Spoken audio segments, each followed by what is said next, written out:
حضرت عبادہ بن صامت کی روایت ہے کہ رسول اللہ صلی اللہ علیہ وسلم نے فرمایا اللہ تعالیٰ نے 5 نمازیں فرض کی ہیں، پس جس نے اچھا وضو کیا، ان کو خشوع کے ساتھ پڑھا اور ان کا رکوع پورا کیا تو اس نمازی کے لیے اللہ کا عہد ہے کہ وہ اس کو بخش دے گا۔ اب کون سی نماز بخشش کا ذریعہ بنتی ہے؟ کیونکہ پیچھے ہم نے پڑھا کہ ایک شخص نے بہت بڑا قصور کیا، آپ صلی اللہ علیہ وسلم کے ساتھ نماز پڑھی تو آپ نے فرمایا کہ تمہارا قصور معاف ہو گیا۔ جو نماز آپ کے ساتھ پڑھی گئی ہوگی اس نماز کے خشوع کا عالم کیا ہوگا؟ لہذا یہاں سے یہ بات پتہ چلتی ہے کہ صرف نماز کا پڑھنا ہی کافی نہیں، بلکہ نماز میں پوری طرح عاجزی کا احساس، بندگی کا احساس، خشوع و خضوع، یہ سبب بنتا ہے کامیابی کا۔ قد افلح المؤمنون الذین هم فی صلاتهم خاشعون۔ اللہ تعالیٰ نے 5 وقت کی نمازیں فرض کی ہیں، بس جس نے اچھا وضو کیا، تو گویا اچھا وضو پہلا سٹیپ ہے اچھی نماز کا، ان کو خشوع کے ساتھ پڑھا اور ان کا رکوع پورا کیا، یعنی خشوع کے بعد پھر مزید خشوع ہی کا سمبل رکوع ہے۔ خشوع دبنے اور جھکنے کو کہتے ہیں نا۔ عموماً ہمارا رکوع کس طرح ہوتا ہے؟ ہم پوری طرح جھکتے بھی نہیں، یوں اتنا سے ایسے ٹیڑھا سے جھکتے ہیں، پورا جھکتے بھی نہیں۔ تو رکوع پورا کیا، اس جملے کو انڈر لائن کیجئے، ان کا رکوع پورا کیا، یعنی پوری طرح جھکے اور تسبیح پوری کی، تو اس نمازی کے لیے اللہ کا عہد ہے کہ وہ اس کو بخش دے گا۔ حضرت عمارہ بن رویبہ رضی اللہ عنہ روایت کرتے ہیں کہ رسول اللہ صلی اللہ علیہ وسلم نے فرمایا جو شخص آفتاب کے یعنی سورج کے طلوع اور غروب سے پہلے یعنی فجر اور عصر کی نماز پڑھے گا وہ شخص ہرگز آگ میں داخل نہیں ہوگا۔ حضرت عثمان رضی اللہ تعالیٰ عنہ روایت کرتے ہیں کہ رسول اللہ صلی اللہ علیہ وسلم نے فرمایا جو شخص نماز عشاء با جماعت ادا کرے اسے اتنا ثواب ہے گویا اس نے آدھی رات تک قیام کیا، اور پھر صبح کی نماز با جماعت پڑھے تو اتنا ثواب پایا گویا تمام رات نماز پڑھی۔ یہ ہے اللہ کی رحمت۔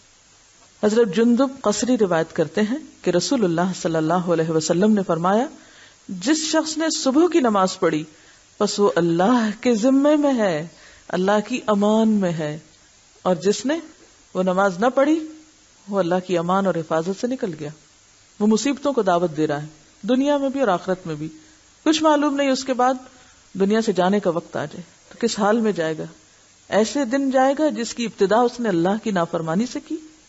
بہت سے لوگ فجر کی نماز میں کوتاہی کر جاتے ہیں، تو بات یہ کہ فجر کی نماز چھوڑنا اللہ کے عہد، امان اور حفاظت سے باہر نکلنا ہے۔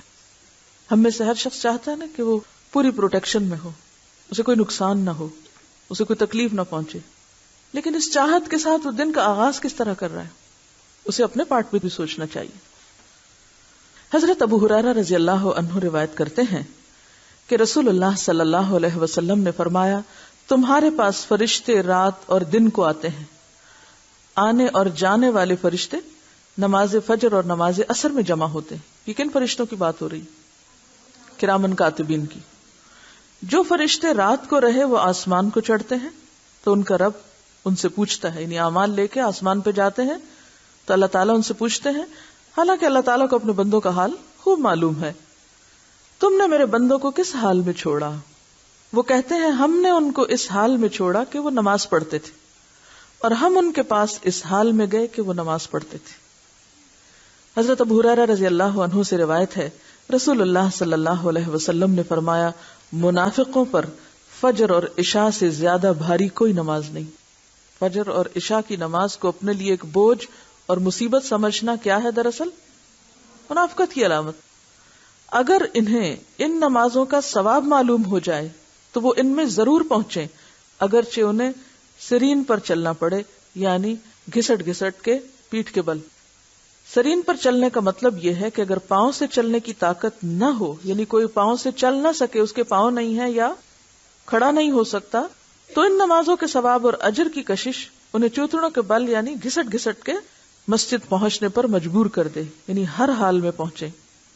نبی کریم صلی اللہ علیہ وسلم کو نماز عصر اس قدر پیاری تھی کہ جب جنگ خندق کے دن کفار کے حملے اور تیر اندازی کے سبب یہ نماز فوت ہو گئی تو آپ کو شدید رنج پہنچا۔